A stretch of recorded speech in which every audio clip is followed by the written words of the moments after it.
نحمده ونستعينه ونستغفره ونعوذ بالله من شرور أنفسنا ومن سيئات أعمالنا من يهده الله فلا مضل له ومن يضلل فلا هادي له وأشهد أن لا إله إلا الله وحده لا شريك له وأشهد أن محمدا عبده ورسوله رب اشرح لي صدري ويسر لي أمري واحلل عقدة من لساني يفقهوا قولي ربی زدنی علما اللہم فقہنا فی الدین اللہم انی اسألک علما نافعا۔ السلام علیکم ورحمۃ اللہ وبرکاتہ۔ امید ہے کہ آپ سب لوگ خیریت سے ہوں گے انشاءاللہ۔ آج ہم پارہ نمبر 3 کا رکوع نمبر 14 کی ترجمہ تفسیر بیان کریں گے انشاءاللہ، اور یہ آیات نمبر ہیں 64 سے لے کر 71 تک۔ اعوذ باللہ من الشیطان الرجیم، بسم اللہ الرحمن الرحیم۔ قل یا اہل الکتاب، کہہ دو اے اہل کتاب، تعالوا الی کلمات سواء، آؤ ایک بات کی طرف جو کہ یکساں ہے، برابر ہے، بیننا و بینکم، ہمارے اور تمہارے درمیان، اللہ نعبد، کہ نہ عبادت کریں ہم، اللہ مگر، اللہ کی، ولا نشرک بہ شیئا ولا یتخذ، اور نہ شریک بنائے اس کے ساتھ کسی کو بھی، بعضنا بعض، ارباب من دون اللہ، اور نہ بنائے ہم میں سے کوئی کسی کو کارساز سوائے اللہ کے۔ فَإِن تَوَلَّوْا، پھر اگر یہ منہ موڑے، فَقُولُوا، تو کہہ دو، اشہدو، کہ گواہ رہو، بِأَنَّا مسلمون، کہ ہم فرما بردار ہیں۔ کسی بت کو، نہ صلیب کو، اور نہ کسی اور چیز کو، بلکہ صرف ایک اللہ کی عبادت کریں، جیسا کہ تمام انبیاء کی دعوت جو ہے وہ یہی دے رہی ہے۔ ایک اس بات کی طرف اشارہ ہے کہ تم نے حضرت عیسیٰ علیہ السلام اور حضرت عزیر علیہ السلام کے رب ہونے کا جو عقیدہ گھڑ رکھا ہے یہ غلط ہے، وہ رب نہیں ہے، انسان ہی ہیں۔ دوسرا اس بات کی طرف اشارہ ہے کہ تم اپنے رہبروں کو حلال و حرام کرنے کا جو اختیار ان کو دے رکھا ہے، یہ بھی ان کو رب بنانا ہے، کہ یہ آپ لوگ اختیار دیتے ہو، ان کو اختیار دیا ہوا ہے جو، تو یہ بھی پھر تم لوگ ان کو رب کی طرح ہی بنا رہے ہو کہ وہ رب ہیں، نعوذ باللہ۔ حلال و حرام کا اختیار تو صرف اللہ ہی کو ہے۔ صحیح بخاری میں ہے کہ قرآن کریم کے اس حکم کے مطابق آپ صلی اللہ علیہ وسلم نے شاہ روم کو مکتوب تحریر فرمایا، اور اس میں اسے اس آیت کے حوالے سے قبول اسلام کی دعوت دی، اور اسے کہا کہ تو مسلمان ہو جائے گا تو تجھے دوہرا اجر ملے گا، ورنہ ساری رعایا کا جو گناہ ہے وہ تجھ پر ہی ہوگا۔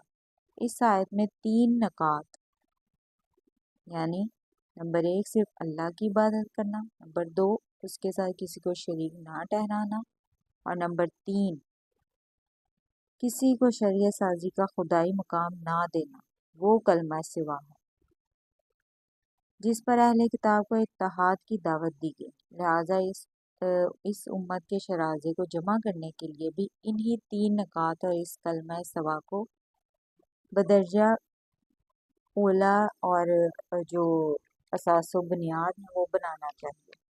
یا اہل الکتاب، اے اہل کتاب، لما، کیوں، تحاجون، تم جھگڑتے ہو، فی ابراہیم، ابراہیم کے بارے میں، وما انزلت التوراۃ، حالانکہ نہیں نازل کی گئی تھی تورات والانجیل اور انجیل، الا، مگر، من بعدہ، بعد اس کے، افلا تعقلون، تو کیا نہیں تم عقل رکھتے تھے۔ حضرت ابراہیم علیہ السلام کے بارے میں جھگڑنے کا مطلب یہ ہے کہ یہودی اور عیسائی دونوں دعویٰ کرتے تھے کہ حضرت ابراہیم علیہ السلام ان کے دین پر تھے، حالانکہ تورات جس پر یہودی ایمان رکھتے تھے اور انجیل جسے عیسائی مانتے تھے، دونوں حضرت ابراہیم علیہ السلام کے سینکڑوں برس بعد نازل ہوئیں۔ پھر حضرت ابراہیم علیہ السلام یہودی یا عیسائی کس طرح ہو سکتے ہیں؟ کہتے ہیں کہ حضرت ابراہیم علیہ السلام اور موسیٰ علیہ السلام کے درمیان 1000 سال کا اور حضرت ابراہیم علیہ السلام اور حضرت عیسیٰ علیہ السلام کے درمیان 2000 سال کا فاصلہ تھا۔ ہاں انتم ہؤلاء، یہ تم ہو وہ لوگ، حججتم، جو جھگڑتے ہو فیما لکم بہ علم، ایسی بات میں تمہیں تھا جس کا کچھ علم، فَلِمَ تُحَاجُّونَ، تو کیوں جھگڑتے ہو تم، فیما، ایسی بات میں لیس لکم بہ علم، نہیں تمہیں جس کا کچھ علم، واللہ یعلم، اور اللہ جانتا ہے، وانتم لا تعلمون، اور تم نہیں جانتے۔ تمہارے علم اور دیانت کا تو یہ حال ہے کہ جن چیزوں کا تمہیں علم ہے، یعنی اپنے دین اور کتاب کا، اس کی بابت تمہارے جھگڑے بے اصل بھی ہیں اور بے عقلی کا مظہر بھی، تو پھر تم اس بات میں کیوں جھگڑتے ہو جس کا تمہیں سرے سے ہی کوئی علم نہیں، یعنی حضرت ابراہیم علیہ السلام کی شان اور ان کی ملت حنیفیہ کے بارے میں، جس کی اساس توحید و اخلاص پر ہے۔ ما کان ابراہیم، نہ تھا ابراہیم یہودی ولا نصرانی، اور نہ نصرانی، ولیکن بلکہ کان حنیف مسلمن، بلکہ تھا وہ سب سے لا تعلق فرما بردار، وما کان من المشرکین، اور نہیں تھا وہ مشرکوں میں سے۔ نزول قرآن کے وقت عربوں میں جو 3 طبقات موجود تھے، یعنی مشرکین عرب، یہودی اور نصرانی، وہ تینوں اپنے آپ کو حضرت ابراہیم علیہ السلام سے منسوب کرتے تھے۔ مشرکین عرب حضرت اسماعیل علیہ السلام کی نسل سے ہونے کی نسبت سے کہتے تھے کہ ہمارا رشتہ حضرت ابراہیم علیہ السلام سے ہے۔ اسی طرح یہودی اور نصرانی بھی ملت ابراہیمی علیہ السلام ہونے کے دعوے دار تھے، لیکن قرآن نے 2 ٹوک انداز میں فرمایا کہ ابراہیم علیہ السلام نہ تو یہودی تھے، نہ نصرانی تھے، اور نہ ہی مشرکین میں سے تھے، بلکہ کیا تھے؟ فرما بردار تھے، مسلمان تھے۔ ان اول الناس بابراہیم، بے شک زیادہ قریب لوگوں میں ابراہیم سے، للذین اتبعوہ، وہ لوگ ہیں جنہوں نے پیروی کی، وہذا النبی، اور یہ نبی، والذین آمنوا، اور وہ لوگ جو ایمان لائے، واللہ ولی المؤمنین، اور اللہ ساتھی ہے مومنوں کا۔ اسی لیے قرآن کریم میں نبی کریم صلی اللہ علیہ وسلم کو ملت ابراہیمی کا اتباع کرنے کا حکم دیا گیا۔ علاوہ ازیں حدیث میں ہے، رسول اللہ صلی اللہ علیہ وسلم نے فرمایا، ہر نبی کے نبیوں میں سے کچھ دوست ہوتے ہیں، میرے ولی، میرے دوست ان میں سے میرے باپ اور میرے رب کے خلیل ابراہیم علیہ السلام ہیں۔ پھر آپ صلی اللہ علیہ وسلم نے یہی آیت تلاوت فرمائی، وَدَّت طَائِفَةٌ مِّنْ أَهْلِ الْكِتَابِ، خواہش رکھتا ہے ایک گروہ اہل کتاب میں سے، لو کاش، یضلونکم، کاش گمراہ کر دیں وہ تم کو، وما یضلون، حالانکہ نہیں گمراہ کر رہے، الا مگر، انفسہم وما یشعرون، مگر اپنے آپ کو، اور نہیں رکھتے وہ شعور۔ یہ یہودیوں کے اس حسد و بغض کی وضاحت ہے جو وہ اہل ایمان سے رکھتے تھے، اور اسی اناد کی وجہ سے مسلمانوں کو گمراہ کرنے کی خواہش رکھتے تھے۔ اللہ تعالیٰ نے فرمایا کہ اس طرح وہ خود ہی بے شعوری میں اپنے آپ کو گمراہ کر رہے ہیں۔ یا اہل الکتاب لما تکفرون، اے اہل کتاب کیوں انکار کرتے ہو تم، بآیات اللہ، اللہ کی آیتوں کا، وانتم تشہدون، جبکہ تم خود گواہی دیتے ہو۔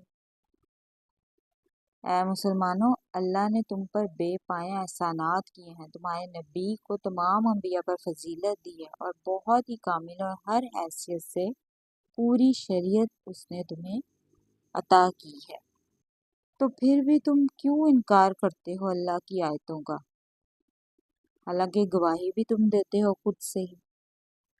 یا اہل الکتاب، اے اہل کتاب، لما کیوں تلبسون الحق کا، غلط ملت کرتے ہو تم حق کو، بالباطل باطل کے ساتھ، وتکتمون الحق کا، اور چھپاتے ہو تم حق کو، وانتم تعلمون، جبکہ تم جانتے ہو۔ اس میں یہودیوں کے دو بڑے جرائم کی نشاندہی کر کے انہیں ان سے باز رہنے کی تلقین کی جا رہی ہے اس آیت میں۔ پہلا جرم حق و باطل اور سچ اور جھوٹ کو غلط ملت کرنا تاکہ لوگوں پر حق اور باطل واضح نہ ہو سکے۔ دوسرا یہ کہ جو نبی کریم صلی اللہ علیہ وسلم کے اوصاف ہیں تورات میں لکھے ہوئے تھے انہیں لوگوں سے چھپانا تاکہ نبی کریم صلی اللہ علیہ وسلم کی صداقت کم از کم اس اعتبار سے نمایاں نہ ہو سکے۔ اور یہ دونوں جرم جانتے بوجھتے کرتے تھے، جس سے ان کی بدبختی دو چند ہو گئی تھی۔ ان کے جرائم کی نشاندہی سورۃ البقرہ میں بھی کی گئی، وَلَا تَلْبِسُوا الْحَقَّ بِالْبَاطِلِ وَتَكْتُمُوا الْحَقَّ وَأَنْتُمْ تَعْلَمُونَ، حق کو باطل کے ساتھ مت ملاؤ اور حق مت چھپاؤ اور تم جانتے ہو۔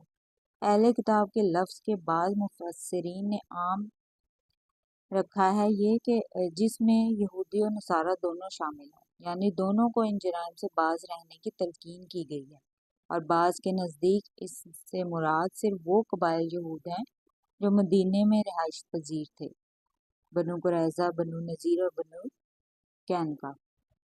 زیادہ صحیح بات یہی معلوم ہوتی ہے کیونکہ مسلمانوں کا براہ راست انہی سے معاملہ تھا اور یہی نبی کریم صلی اللہ علیہ وسلم کی مخالفت میں پیش تھے۔